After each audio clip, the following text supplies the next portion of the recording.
Chers collègues, vous permettez que je vous appelle chers collègues, j'étais à la conférence du Nouveau Front Populaire de Cabestany hier soir et j'ai quelques remarques à faire.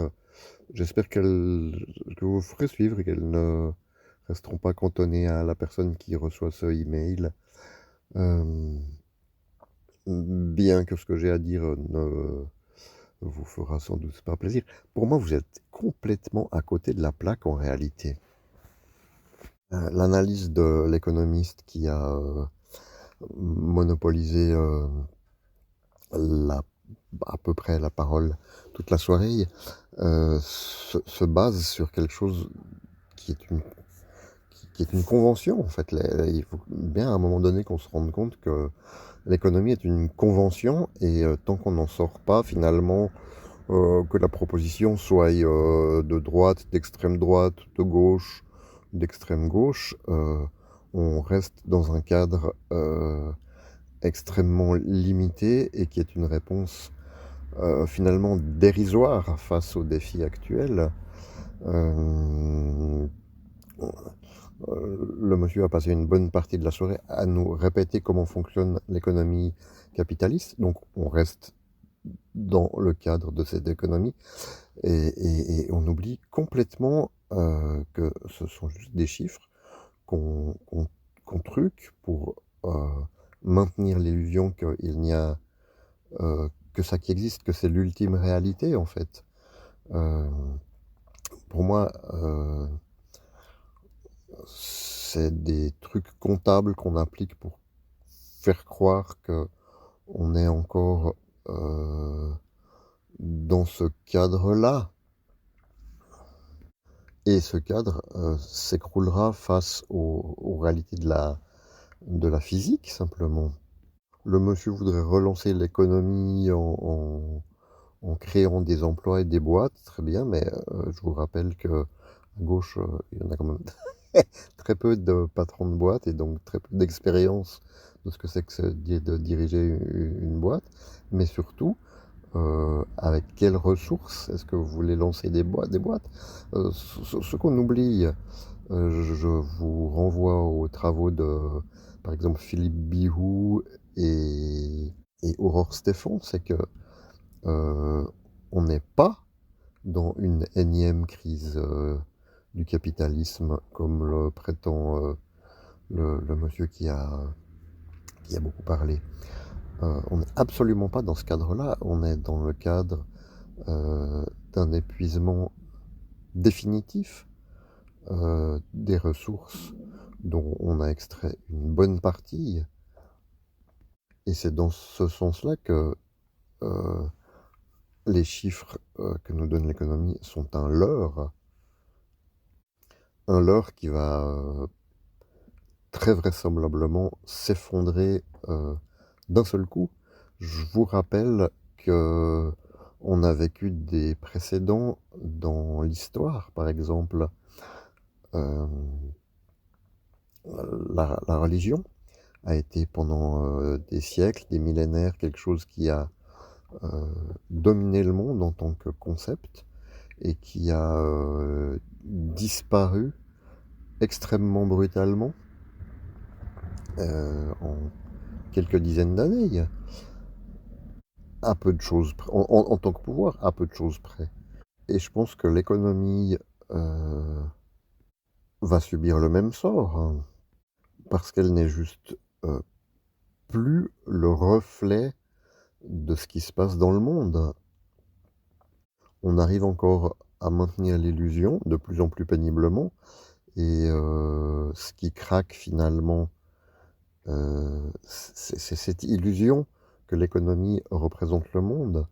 Ça n'est pas une énième crise du capitalisme qu'on peut résoudre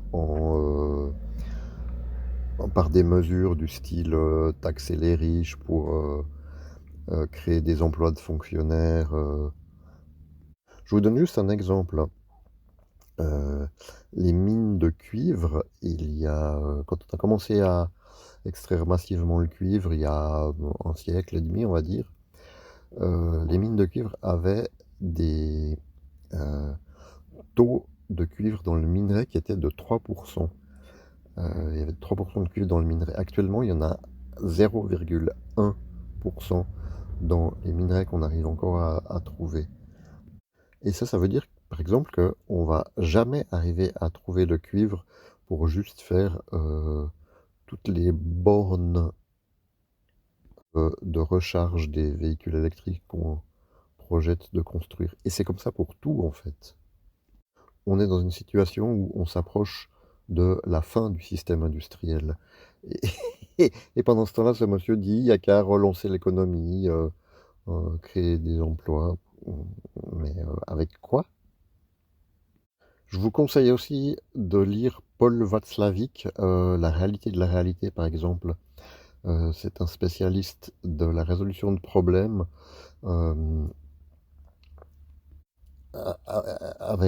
il a cette idée qui me semble vraiment pouvoir vous bénéficier beaucoup en ce moment, de sortir du cadre, c'est-à-dire quand on analyse un problème en restant dans le cadre, euh, on n'en sort pas et on trouve jamais de solution.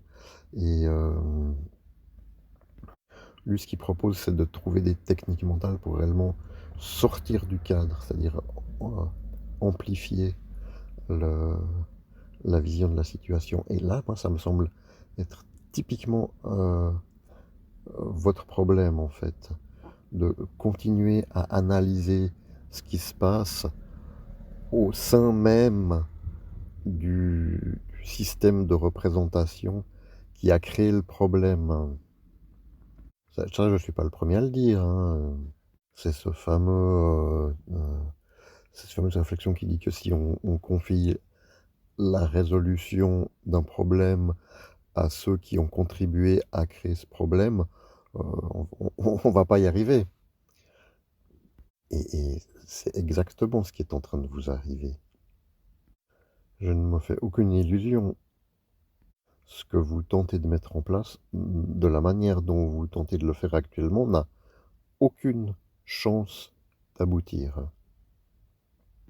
Vous essayez littéralement de sauver un patient en vous trompant de diagnostic parce que le cadre cognitif que vous utilisez pour analyser le problème est insuffisant et inadapté.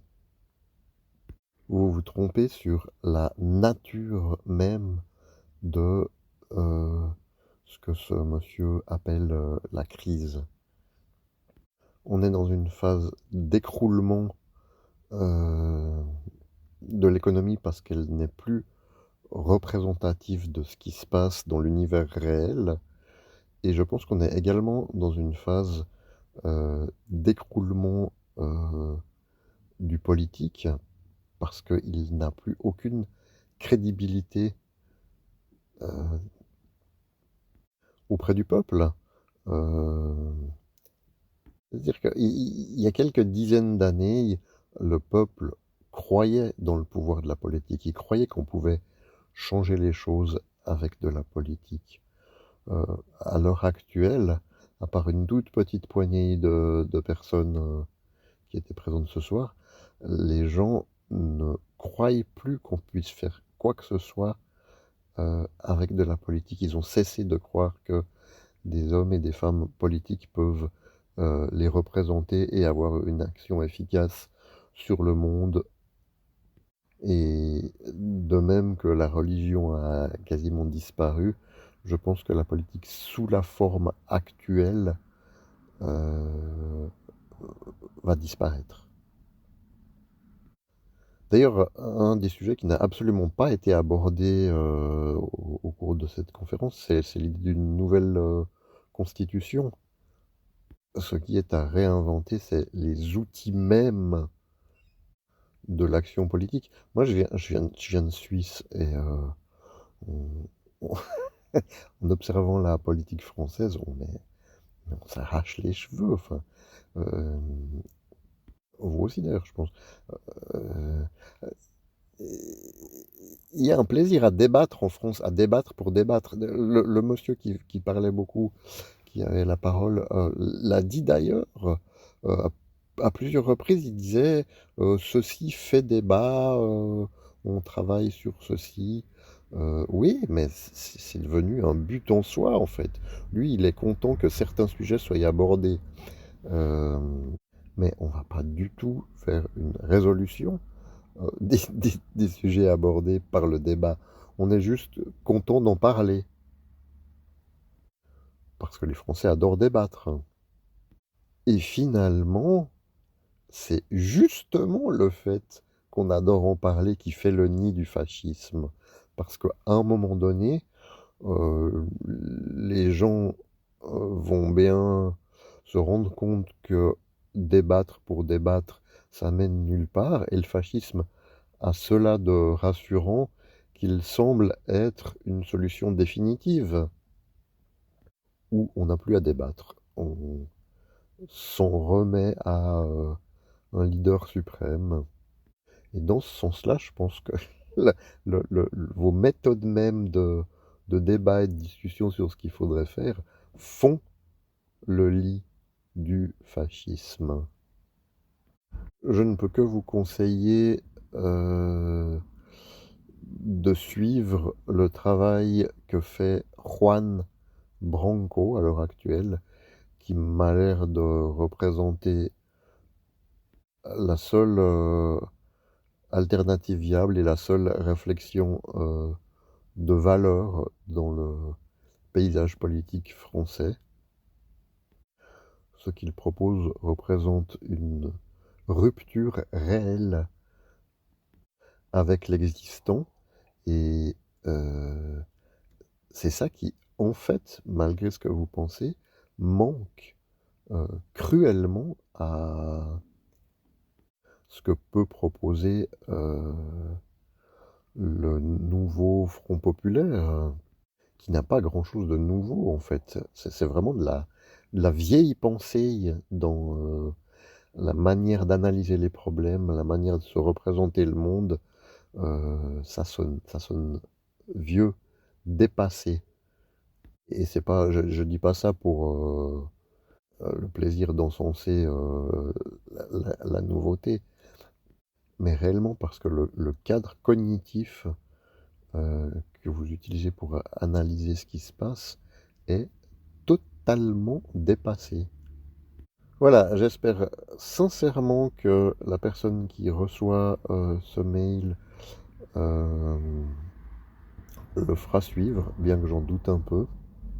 Il est probablement plus facile de vous bercer d'illusions et de continuer dans la direction que vous vous êtes donnée à l'heure actuelle, qui, encore une fois, je vais vous le redire, ne propose aucune issue crédible à mes yeux, et aucune issue crédible aux yeux de la majorité de la population. Même s'il y a encore quelques personnes, un certain nombre de personnes qui votent pour vous, euh, c'est parce qu'il n'y a pas d'autres offres plus crédibles. Ça n'est en aucun cas parce que les options que vous proposez euh, peuvent sembler viables. C'est tout pour aujourd'hui. Je vous souhaite une bonne réflexion et de beaux combats à venir. Bonne journée et je tiens à vous remercier pour votre écoute, pour ceux qui auront écouté cela jusqu'au bout.